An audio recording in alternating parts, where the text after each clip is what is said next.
नमस्कार साथियों, मेरा नाम है एस एन भारती और आप देख रहे हैं करंट अफेयर्स का नया सेगमेंट। और आज तारीख है आपको 25 जुलाई 2025। हम लोग जो है 25 जुलाई 2025 से जितने भी करंट अफेयर्स के महत्वपूर्ण क्वेश्चन बन सकते हैं उस सभी पर डिस्कस करेंगे। और पीडीएफ जो है आप मेरे टेलीग्राम चैनल से डाउनलोड कर सकते हैं, जिसका लिंक मैंने इस वीडियो के डिस्क्रिप्शन बॉक्स में दे दिया है।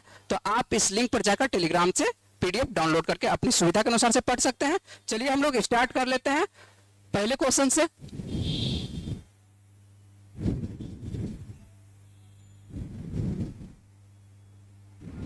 चलिए पहला क्वेश्चन आप लोगों को जो है दिवस से संबंधित है। जब महत्वपूर्ण दिवस रहता है तो उससे दिया जाता है। और हाल ही में जो है एक दिवस मनाया गया। कौन सा दिवस मनाया गया है? राष्ट्रीय आयकर दिवस। ठीक है, तो ये हम लोग देख लेते हैं कि राष्ट्रीय आयकर दिवस जो है प्रतिवर्ष कब मनाया जाता है। तो यह मनाया जाता है प्रतिवर्ष आपको 24 जुलाई को मनाया जाता है। तो ध्यान रखना है आपको कि राष्ट्रीय आयकर दिवस जो है प्रतिवर्ष कब मनाया जाता है। तो राष्ट्रीय आयकर दिवस जो है प्रतिवर्ष कितने तारीख को? 24 जुलाई को मनाया जाता है। 24 जुलाई को जो है यह जो है 166वां आयकर दिवस इस बार जो है मनाया गया है। कौन सा? तो 166वां। इसका मतलब है कि यह जो है 1860 में, ठीक है, 1860 में सर जेम्स विल्सन के द्वारा, कौन सा है नाम? सर जेम्स आपको विल्सन के द्वारा कह सकते हैं कि इसकी शुरुआत की जाती है ना। और इसी के उपलक्ष्य में जो है 24 जुलाई को आपको राष्ट्रीय आयकर दिवस मनाया जाता है। और इस वर्ष का जो है आपको थीम याद रखना है। आयकर जो है महत्वपूर्ण है और आयकर से आपको क्या रखना है? याद, थीम याद रखना है। और इस वर्ष का थीम क्या है? थीम आपको ध्यान रखना है कि डिजिटल परिवर्तन की एक यात्रा है। क्या है थीम? डिजिटल परिवर्तन की एक यात्रा है। तो आपको याद रखना है कि राष्ट्रीय आयकर दिवस जो इस बार 2025 का मनाया जा रहा है या मनाया गया है, इसका थीम क्या है? यह दिन जो है हमें भारत की कर व्यवस्था, ठीक है, कौन सी व्यवस्था? कर व्यवस्था की एक ऐतिहासिक यात्रा और प्रगति की याद दिलाता है। और आयकर जो है केवल एक राजस्व स्रोत नहीं है, बल्कि एक सशक्त, समावेशी और आत्मनिर्भर भारत के निर्माण की ये क्या है? आधारशिला है। जो भारत को कह सकते हैं कि यहाँ पर से क्या मिलती है? बहुत सारा यहाँ से एक तरह से इनकम होते हुए दिखाई पड़ती है भारत सरकार को। तो आयकर जो है महत्वपूर्ण है ना। और ये जो है भारत को कह सकते हैं कि भारत के निर्माण की कह सकते हैं कि आधारशिला के रूप में ये महत्वपूर्ण भूमिका निभाता है। कौन? आयकर। तो इसीलिए जो है आयकर जो है महत्वपूर्ण हो जाता है। तो आप लोगों को सीधी सी बात है कि आपको याद रखना है, क्या याद रखना है? कि राष्ट्रीय आयकर दिवस जो है प्रतिवर्ष कितने तारीख को मनाया जाता है? तो राष्ट्रीय आयकर दिवस जो है प्रतिवर्ष आपको 24 जुलाई को मनाया जाता है। चलते हम लोग अगले प्रश्न पर बात करते हैं कि अगला प्रश्न कौन सा है। अगला प्रश्न जो हम लोगों को दिखाई पड़ता है कौन सा है? भारतीय सेना को किस देश से, भारतीय सेना को जो है किस देश से अपाचे हेलीकॉप्टरों की पहली खेप प्राप्त हो चुकी है? तो कहां से प्राप्त हुई है? अपाचे जो हम लोग खरीदे हैं, किससे खरीदे हैं? तो अपाचे जो हम लोग खरीदे हैं अमेरिका से खरीदे हैं। ये डील 2019 में ही की गई थी, लेकिन इसका पहला खेप अभी देख लेते हैं कि कब मिल रहा है। तो इस बार 2025 में मिल रहा है ना। इसमें जो है हम लोग जो है 22 हेलीकॉप्टर अमेरिका से खरीद रहे हैं। लेकिन 22 हेलीकॉप्टर में जो पहली खेप में मान के चलिए भेजा जा रहा है कितना? मात्र 3 भेजा जा रहा है। और भारतीय सेना को कह सकते हैं कि आपको हिंडन एयरबेस पर संयुक्त राज्य अमेरिका से अपाचे हेलीकॉप्टर का ये पहला खेप क्या हो रहा है? पहला बैच कह सकते हैं या पहला खेप कह सकते हैं कि पहला खेप इसको प्राप्त हो रहा है। और भारतीय सेना को कह सकते हैं कि लंबे समय से जिस लड़ाकू हेलीकॉप्टर का इंतजार था उसकी पहली खेप भारत पहुंच चुकी है ना। और अमेरिका से जो कह सकते हैं कि 3 अपाचे हेलीकॉप्टर जो है भारत पहुंचा है। आपको बताया कितना हेलीकॉप्टर पहुंच कुल हम लोग डील किए हुए हैं? 22 का डील किए हुए हैं, ठीक है। और 22 में जो है पहला खेप में कितना? 3 भेजा जा रहा है। और सेकेंड जो खेप भेजा जाएगा आपको जस्ट आपको नवंबर के आसपास में भेजा जाएगा, है ना। तो आने वाले दिनों में, कुछ दिनों में भेजा जाएगा सेकंड।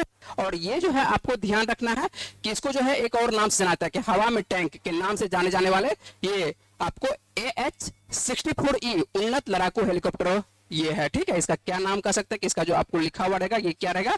AH-64E रहेगा लिखा हुआ, ठीक ना। और हम लोग जो इसको नाम बोलेंगे अपाचे बोलेंगे। और इसको जो है कहां पर एक तरह से तो लगाया जाएगा? तो इसको कह सकते हैं, सीधी सी बात है कि जयपुर आपको जो पाकिस्तान से जो सीमा साझा कर रहा है ना, जो आपको राजस्थान का जो क्षेत्र है पाकिस्तान से सीमा साझा करेगी, यहीं पर आपको यहाँ पर इसको क्या किया जाएगा? हेलीकॉप्टर को एक तरह से तैनात किया जाएगा, इस हेलीकॉप्टर को। और इस हेलीकॉप्टर के आपको चित्र भी दिखा देते हैं। ये जो आप देख रहे हैं ये आपको अपाचे हेलीकॉप्टर है। इसकी खासियत ये है इस हेलीकॉप्टर की कि कह सकते हैं ये दिन रात और मौसम किसी भी तरह का मौसम हो, है ना, मौसम मान के चलिए कि किसी भी तरह का हो तो ये उसमें क्या हो सकती है, उड़ान भरने में ये सक्षम है। तो आपको ये अपाचे हेलीकॉप्टर को याद रखना है और इसीलिए जो है यह महत्वपूर्ण हो जाता है, क्योंकि भारत में आपको देखने को मिलता है जैसे ही मौसम एक तरह से खराब होती है तो कोई भी हेलीकॉप्टर जो है मौसम खराब में नहीं एक तरह से उड़ान भर सकती है, लेकिन इसका खासियत क्या है, ये आपको किसी भी मौसम में उड़ान भरने की ये सक्षम है ना, इसीलिए ये महत्वपूर्ण है। भारतीय सेना में तो शामिल किया जा रहा है और इसको खरीदा कहां से गया है, तो याद रखना है कि कहां से, अमेरिका से। चलते हैं हम लोग नेक्स्ट प्रश्न पर बात करते हैं और नेक्स्ट प्रश्न हम लोग देख लेते हैं कि क्या है। और यही प्रश्न जो है आपको मुख्य पृष्ठ पर देखने को मिला था, है ना, कि जादूगरों के लिए ऑस्कर जीतने वाली पहली भारतीय कौन बन गई है। क्या है, जादूगर के लिए बात कर रहे हैं, मैजिशियन के लिए बात कर रहे हैं।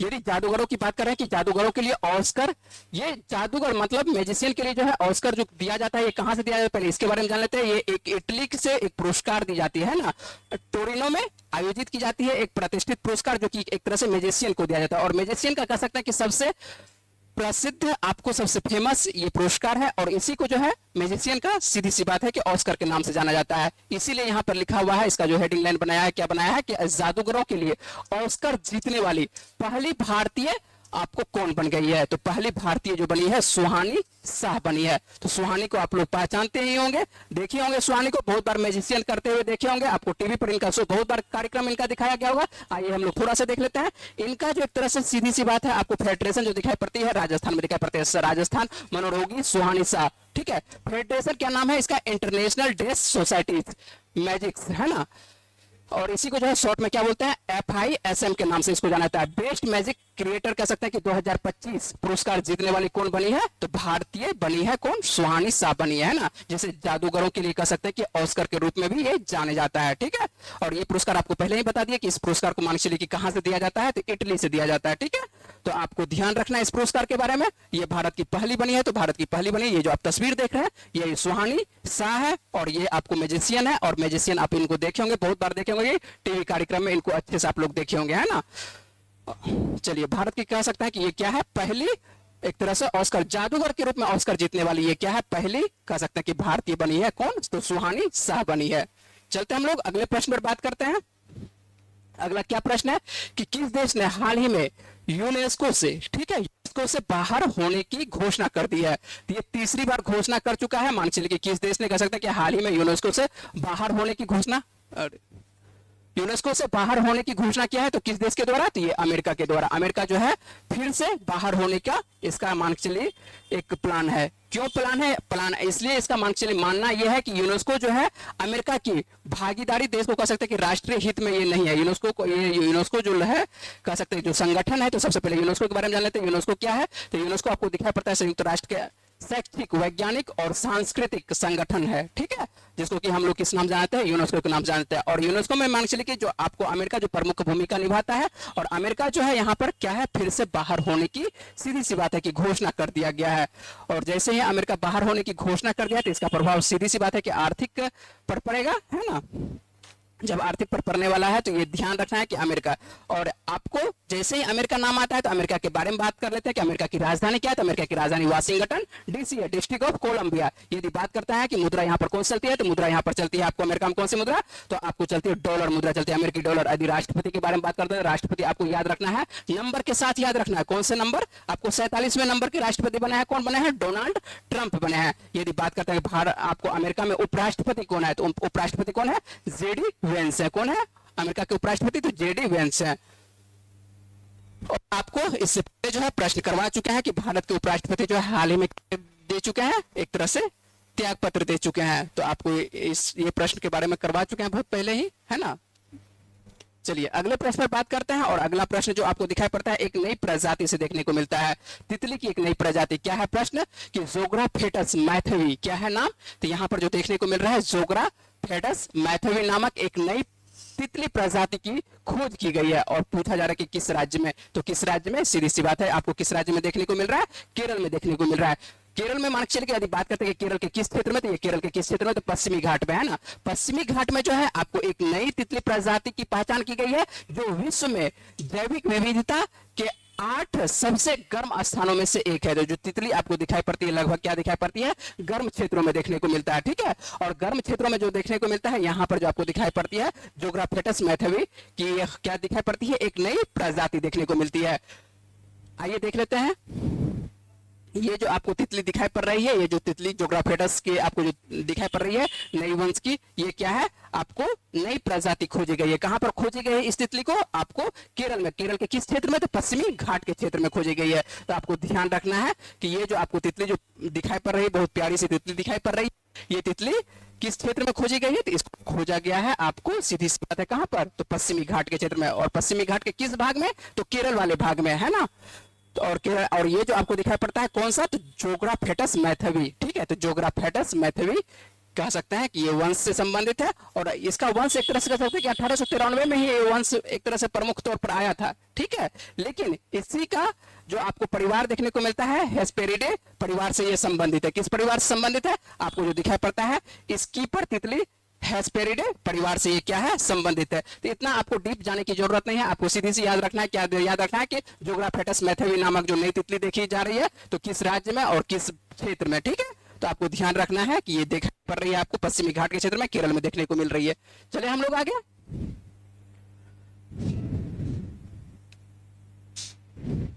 चलिए अगले प्रश्न पर बात करते हैं। और अगला प्रश्न जो आपको दिखाई पड़ रहा है, दो प्रश्न दिखाई पड़ रहा है, एक ही आपको स्लाइड पर देखने को मिल रहा है। और दोनों प्रश्न जो आपको देखने को मिल रहा है झारखंड से संबंधित देखने को मिल रहा है। किस राज्य से संबंधित है, तो ये झारखंड से संबंधित है। क्या है झारखंड से संबंधित, दोनों प्रश्न झारखंड से है, तो क्या है संबंधित देख लेते हैं। सबसे पहला तो जो प्रश्न आपको 6ठा नंबर का जो प्रश्न देखने को मिल रहा है, तो भारत की पहली खनन पर्यटन परियोजना किस राज्य में शुरू की जाएगी। तो आने वाले दिनों में आपको देखने को मिलेगा कि भारत की जो दिखाई पड़ रहा है, भारत की पहली खनन पर्यटन परियोजना किस राज्य में शुरू की जाएगी। तो ये आपको देखने को मिलेगा किस राज्य में, तो झारखंड में शुरू की जाएगी। कहां पर शुरू की जाएगी, तो खनन का पर्यटन कह सकता है कि पहला आपको खनन पर्यटन देखने को मिलेगा कहां पर, तो झारखंड में। और झारखंड से ही नेक्स्ट प्रश्न है कि झारखंड में जो है आपको न्यायमूर्ति तरलोक सिंह चौहान को, क्या नाम है, तरलोक सिंह चौहान। ये जो तरलोक सिंह चौहान देखने को मिल रहा है, तो तरलोक सिंह चौहान जो है आपको झारखंड उच्च न्यायालय के 17वें मुख्य न्यायाधीश के रूप में इनको नियुक्त किया गया है। तो ध्यान रखना है आपको कि 17वें मुख्य न्यायाधीश के रूप में किस राज्य का,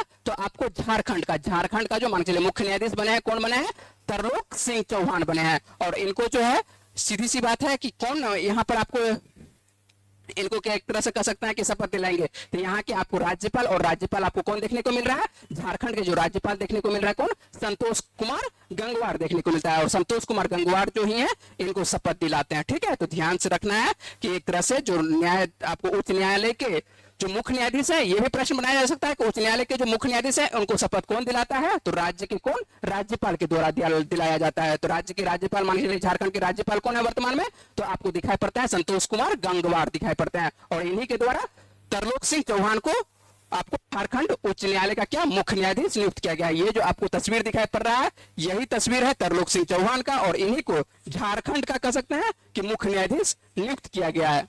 चले हम लोग अगले प्रश्न पर,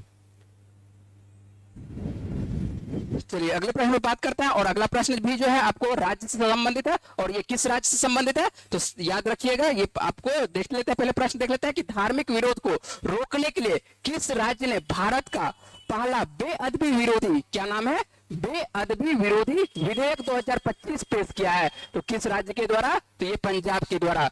तो किस चीज के लिए है, तो ये धार्मिक विरोध को रोकने के लिए है ना, धार्मिक विरोध को रोकने के लिए जो है किस राज्य ने भारत का पहला, और क्या नाम है विधेयक का, तो बेअदबी विरोधी विधेयक 2025 पेश किया गया है। तो ये किस राज्य के द्वारा, तो आपको याद रखना है किस राज्य के द्वारा, तो ये आपको पंजाब के द्वारा, है ना। तो पंजाब के जो मुख्यमंत्री है भगवत सिंह मान है, और इन्हीं के द्वारा कह सकते हैं कि पंजाब कैबिनेट ने, है ना, पंजाब कैबिनेट के द्वारा जो है भारत के पहले विरोधी विधेयक मसौदे को मंजूरी दे दी गई है। और इस विधेयक का उद्देश्य क्या है, उद्देश्य हम लोग देख लेते हैं कि आखिर ऐसा क्यों लाया जा रहा है। तो लाए जाने का क्या पर्पस है, तो लाए जाने का जो पर्पस आपको देखने को मिल रहा है, ये जो यहाँ पर जो आपको दिखाई पड़ता है पंजाब में क्या गुरु ग्रंथ, जो पंजाबियों का कह सकते हैं जो धार्मिक ग्रंथ दिखाई पड़ता है, गुरु ग्रंथ साहिब दिखाई पड़ता है, हिंदुओं का दिखाई पड़ता है क्या, भगवत गीता दिखाई पड़ता है, और क्रिश्चियन का बाइबल दिखाई पड़ता है, और मुस्लिम समाज का जो इस्लाम का कह सकता है कि इस्लाम का आपको दिखाई पड़ता है, क्या दिखाई पड़ता है, कुरान शरीफ दिखाई पड़ता है। ये सभी जो मान चलिए कि धार्मिक पवित्र ग्रंथ है, इस सभी मान चलिए इनका किसी के द्वारा इसका अपमान पवित्रीकरण, और पवित्रीकरण के तहत या सीधी सी बात है, इसको किसी भी तरह से अपवित्र किया जाता है तो इसको क्या रखा जाएगा, एक तरह से अपराध के श्रेणी में रखा जाएगा, है ना। सभी किसी भी मान चले कि सीधी सी बात है कि धार्मिक ग्रंथ को, यदि किसी भी धार्मिक ग्रंथ को अपवित्र किया जाए या अपमान किया जाए तो इसको क्या रखा जाएगा, आपको बेअदबी विरोधी विधेयक जो पास किया जाए इसके अंतर्गत रखा जाएगा, है ना। और इससे क्या हो जाएगा, यदि किसी भी धर्म को एक तरह से अपमानित नहीं किया जाएगा, यदि किसी के द्वारा धार्मिक ग्रंथ को अपमानित किया जाता है, किसी संगठन के द्वारा, छोटे से मान से लेकर किसी भी समुदाय के द्वारा यदि किसी दूसरे धर्म को क्या किया जाता है, नीचा दिखाने की कोशिश किया जाएगा, अपमानित करने की कोशिश किया जाएगा, तो उसको एक तरह से सीधी सी बात है कि अपराध के श्रेणी में रखा जाएगा। और अपराध के तहत यहाँ पर देखने को मिलता है, एक तो मान से लेकर किसी भी यदि पवित्र ग्रंथ के विरुद्ध यदि अपवित्रता करते हुए दोषी पाए जाते हैं तो उसको आजीवन कारावास हो सकता है, ठीक है। यहाँ पर जो है एक तरह से सख्त कानून रखा गया है, क्या रखा गया है, यदि अपवित्रता करने का दोषी पाया जाता है तो क्या रखा जाएगा, आजीवन कारावास के अंतर्गत इसको रखा जाएगा, ठीक है। और कारावास के साथ साथ आपको देखने को मिलता है 5 लाख या 10 लाख रुपये तक का जुर्माना भी लगाया जा सकता है। जिस तरह का अपराध रहेगा, अपराध देखा जाएगा कि मान चलिए किस तरह का है, ठीक है। तो नॉर्मल अपराध रहेगा तो नॉर्मल मान चलिए आपको 5 लाख, और थोड़ा सा उससे ज्यादा रहेगा तो 10 लाख। यदि मान चलिए कि सख्त रहेगा, कुछ कहीं ना कहीं मान के चलिए कि देखने को मिलता है कि कुछ ज्यादा ही उपद्रवी किया गया है तो उसको जो है किस श्रेणी में रखा जाएगा, तो आपको आजीवन कारावास के श्रेणी में रखा जाएगा। ये जो मान के चलिए निर्णय लेगा, ये तो सीधी सी बात है कि राज्य के जो एक तरह से आपको हाईकोर्ट देखने को मिल रहा है उनके द्वारा ये निर्णय लिया जाएगा कि किस प्रकार से सजा दिया जाता है, ठीक है। लेकिन सजा का प्रावधान किया गया है किसके अंतर्गत, तो बेअदबी विरोधी विधेयक 2025 के अंतर्गत। ये किस राज्य के द्वारा, तो राज्य आपको याद रखना है किस राज्य के द्वारा, तो पंजाब के द्वारा। चलिए अगले प्रश्न पर बात करते हैं, और अगला प्रश्न जो देखने को मिलता है यह भी राज्य के एक शहर से संबंधित क्या है देख लेते हैं कि भारत के सबसे बड़े हरित हाइड्रोजन संयंत्र का अनावरण किस शहर में किया गया है। इसी तरह का आपको डायरेक्ट प्रश्न पूछेगा, है ना, कि भारत के सबसे बड़े हरित हाइड्रोजन संयंत्र का अनावरण जो है किस शहर में किया गया है, तो यह किया गया है आपको कहां पर, पानीपत में किया गया। पानीपत आपको कहां पर देखने को मिलता है, तो हरियाणा में देखने को मिलता है, ठीक है। हरियाणा राज्य के अंतर्गत आपको पानीपत देखने को मिलता है। तो यहाँ पर जो है किस कंपनी के द्वारा कह सकते हैं कि लार्सन एंड टुब्रो, है ना, इसकी सहायक एक कंपनी है एल&टी के energy green tech Indian oil corporation, है ना। इसी एल&टी का एक एनर्जी ग्रीन टेक आपको Indian oil corporation Panipat refinery में एक ग्रीन हाइड्रोजन संयंत्र क्या किया जाता है, स्थापित करने की योजना है, ठीक है। और ये जो है बनने की कब संभावना है, इस संयंत्र को कह सकते हैं कि दिसंबर 2027 तक चालू किया जाना है। तो ये ऐसा नहीं कि अभी तुरंत चालू किया जा रहा है, ये 2027 तक इसको समय लगेगा बनने में। ऐसा नहीं कि आज स्टार्ट किया तो आज से स्टार्ट हो जाएगा, कल से स्टार्ट हो जाएगा, तो इसको बनाने में समय लगेगा। तो ये जो है आपको कह सकते हैं कि इसको चालू होने की संभावना 2027 है। और यह संयंत्र जो है 25 वर्षों तक इंडियन ऑयल को सालाना 10,000 टन हरित हाइड्रोजन की आपूर्ति करेगा। और यह भारत की पहली सबसे कह सकते हैं होगी, है ना। ये जो आपको दिखाई पड़ता है 2027 तक जो चालू हो गया, यहाँ पर जो आपको देखने को मिलता है उत्पादित हरित हाइड्रोजन रिफाइनरी परिचालन में जीवाश्म व्युत्पन्न हाइड्रोजन का ये स्थान लेगा, जिसके परिणाम स्वरूप क्या होगा, कार्बन उत्सर्जन में ये पर्याप्त कमी देखने को मिलेगा। तो आप लोगों को ये ध्यान रखना है कि भारत के सबसे बड़े हरित हाइड्रोजन संयंत्र का अनावरण कहां पर किया जा रहा है, तो ये सीधी सी बात है किया गया है, आपको कहां पर किया गया है, तो ये हरियाणा में किया जा चुका है। और ये स्टार्ट होने वाला कब है, तो ये स्टार्ट होने वाला आपको ये संयंत्र जो है स्टार्ट होने वाला आपको देखने को मिल रहा है कब, तो आपको ये सीधी सी बात है 2027 में, तो समय लगेगा। चलते हैं हम लोग अगले प्रश्न पर बात करते हैं। तो आप लोगों को जो प्रश्न दे रहे हैं, जो महत्वपूर्ण प्रश्न है, ये सीधे से सीधा आपको डायरेक्ट परीक्षा में पूछता हुआ दिखाई पड़ेगा, ठीक है। चलिए अगले प्रश्न पर बात करते हैं।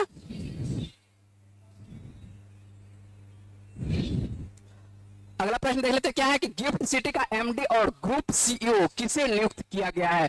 तो गिफ्ट सिटी का एमडी और सीईओ किसे नियुक्त किया गया, हाल ही में आपको संजय कौल को नियुक्त किया गया है। किनको नियुक्त किया गया है, आपको संजय कौल को नियुक्त किया गया है। गिफ्ट सिटी के बारे में आप लोग जानते होंगे, गिफ्ट सिटी कहां पर है, तो गुजरात में है। Gujarat international finance tech city, जिसको कि गिफ्ट सिटी के नाम से जानते हैं, ये गांधीनगर गुजरात में स्थित है। कहां पर है, आपको गिफ्ट सिटी को याद रखना है कि गिफ्ट सिटी वर्तमान में है कहां पर, है ना, Gujarat international finance tech city इसका नाम है, ठीक है। इसी को गिफ्ट सिटी के नाम से शॉर्ट में बोलते हैं। ये कहां पर है, तो गांधीनगर गुजरात में स्थित है। और यह भारत का पहला परिचालित स्मार्ट सिटी है तथा देश का पहला अंतरराष्ट्रीय वित्तीय सेवा केंद्र है। और इससे कह सकते हैं एक वैश्विक वित्तीय और आईटी सेवा केंद्र के रूप में विकसित करने की कल्पना की गई थी, जिससे बैंकिंग, बीमा, परिसंपत्ति प्रबंधन और पूंजी बाजारों में अंतरराष्ट्रीय व्यापार को आकर्षित किया जा सके। तो सीधी सी बात है, आपको याद रखना है कि इसका सीईओ को किससे नियुक्त किया गया है, तो इसका सीईओ जो आपको नियुक्त किया गया, किसको नियुक्त किया गया है? संजय कौल को नियुक्त किया गया। किनको नियुक्त किया गया है? तो संजय कौल को नियुक्त किया गया। तो ध्यान रखेंगे आप लोग, ये जो आपको तस्वीर दिखाई पड़ रहा है ये क्या है? आपको गिफ्ट सिटी का तस्वीर है ना, और ये आपको ध्यान रखना है। और ये जो आपको तस्वीर पड़ रहा है ये संजय कौल का तस्वीर है, और इन्हीं को जो है गिफ्ट सिटी का एमडी और सीईओ नियुक्त किया गया है। तो आपको दोनों तस्वीर दिखा रहे हैं, ये जो तस्वीर आपको दिखा रहे हैं ये संजय कौल की तस्वीर दिखा रहे हैं, और ये जो आपको तस्वीर दिखा रहे हैं ये आपको गिफ्ट सिटी का है ना, ये स्मार्ट सिटी के अंतर्गत इसको रखा गया है। ठीक है, भारत का कह सकते हैं कि वित्तीय प्रबंधन के अंतर्गत ये पहला सिटी है। ठीक है, चलिए ये आपको जो करंट अफेयर से संबंधित प्रश्न था वो आपको हो चुका है। हम लोग देख लेते हैं, क्या देख लेते हैं कि आप लोगों को पिछले वीडियो में क्या प्रश्न पूछा गया था। हाल ही में किस देश को विश्व स्वास्थ्य संगठन ने आधिकारिक तौर पर ट्रेकोमा मुक्त घोषित किया है ना? तो सीधी सी बात है, आपको ध्यान रखना है कि किस हाल ही में किस देश को कह सकते हैं कि विश्व स्वास्थ्य संगठन ने आधिकारिक तौर पर ट्रेकोमा मुक्त घोषित किया है। तो इसका आंसर, सही आंसर क्या होगा? सेनेगल को। ठीक है, तो इसका सही आंसर सेनेगल को होगा। जिन्होंने भी इसका आंसर सही दिया है उन्हें बहुत बहुत धन्यवाद, और जो आंसर नहीं दे रहे हैं कृपया आंसर देने की कोशिश कीजिए। आप जिस भी प्लेटफॉर्म पर इसको देख रहे हैं, जहां पर भी देख रहे हैं, वहां पर आप कमेंट में आपको इसका आंसर देने की, जो क्वेश्चन आप लोगों से अंत में पूछा जाता है उसका आंसर आप देने की कोशिश करिएगा। ठीक है, हम लोग चलते हैं, आप लोगों से बातचीत कर लेते हैं। आज का जो मान चलिए कि जो महत्वपूर्ण प्रश्न के अंतर्गत आप लोगों से जो एक प्रश्न पूछते हैं वो प्रश्न क्या है, जो पिछले वीडियो में आपको इसके बारे में विस्तार से बताए थे, और आज उसको हम लोग पूछते हैं कि आप लोग क्या पढ़ रहे हैं या नहीं पढ़ रहे हैं। इससे पता चल जाएगा कि आप लोग यदि इसका जवाब देते हैं तो सीधी सी बात है कि आप अच्छे से पढ़ रहे होंगे। ठीक है, चलिए देख लेते हैं क्या प्रश्न है। निम्न में से, है ना, कि निम्न में से किस देश को अंतरराष्ट्रीय क्रिकेट परिषद ने अगले 3 विश्व टेस्ट चैंपियनशिप फाइनल की मेजबानी का अधिकार दे दिया है? तो किस देश को दिया है? तो इसका सही आंसर क्या होगा? आपको जवाब देना है कहां पर? कमेंट बॉक्स में जवाब देना है। इस वीडियो को जो मान चलिए को प्रश्न दे रहे हैं, ये प्रश्न आपको पिछले वीडियो में पूरे विस्तार से बताया। यदि पिछला वीडियो आप अच्छे से वॉच किए होंगे तो ये प्रश्न का जवाब आपको क्या है? आसानी से बन जाएगा। ठीक है, तो उम्मीद है कि आप लोग जो वीडियो को है अच्छे से देखते होंगे। चलिए हम लोग, सीधी सी बात है कि आज रखते हैं करंट अफेयर्स, यहीं तक रखते हैं। आप लोग जो है अच्छे से पढ़ते रहिए। वीडियो में बने रहने के लिए बहुत बहुत शुक्रिया, धन्यवाद। मिलते हैं आप लोगों से अगले वीडियो में।